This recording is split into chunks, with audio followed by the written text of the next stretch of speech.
बहुत समय पहले की बात है। एक गांव में एक सौदागर रहता था। उस सौदागर को ऊँट पालने का बहुत शौक था।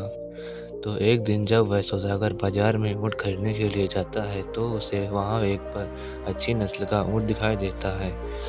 वह सौदागर ऊँट बेचने वाले के पास जाकर उससे ऊँट की सौदेबाजी करता है। सौदागर और ऊँट बेचने वाले के बीच काफी लंबी सौदागरी के बाद सौदागर ऊँट खरीद लेता है और अपने घर चला जाता है।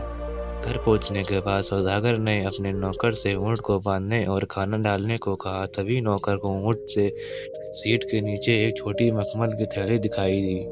नौकर ने जब उस मखमल की थैली को खोलकर देखा तो उसमें अंदर एक बेशकीमती हीरे जवाहरात दिखाई दिए। यह देखकर नौकर ने जोर से चिल्लाया और अपने मालिक से कहा कि मालिक, आपने जो नया ऊँट खरीदा है उसके सीट के नीचे मुझे यह हीरे भरी थैली मिली है। सौदागर ने जब उन हीरों को देखकर तो वह भी हैरान रह गया। हीरे सूरज की रोशनी में चमक रहे थे। सौदागर ने अपने नौकर से कहा कि मैंने ऊँट खरीदा है, ना कि हीरे, तो मुझे इन हीरों को वापस लौटा देना चाहिए। नौकर मन ही मन यह सोच रहा था कि मेरा मालिक इतना बेवकूफ़ है। और तभी वह अपने मालिक से कहता है कि मालिक, रहने देते हैं, किसी को पता नहीं चलेगा। लेकिन सौदागर ईमानदार था, उसे नौकर की एक भी नहीं सुनी और वहाँ के हीरो की थैली लेकर बाजार में पहुँच गया। ऊँट बेचने वाले को वह थैली वापस लौटा दी। अब वो ऊँट बेचने वाला यह देखकर बहुत खुश हुआ गया और उसने सौदागर से कहा कि मैं भी भूल गया था कि मेरे अपने हीरो को उस ऊँट के सीट के नीचे रखी है। तभी वह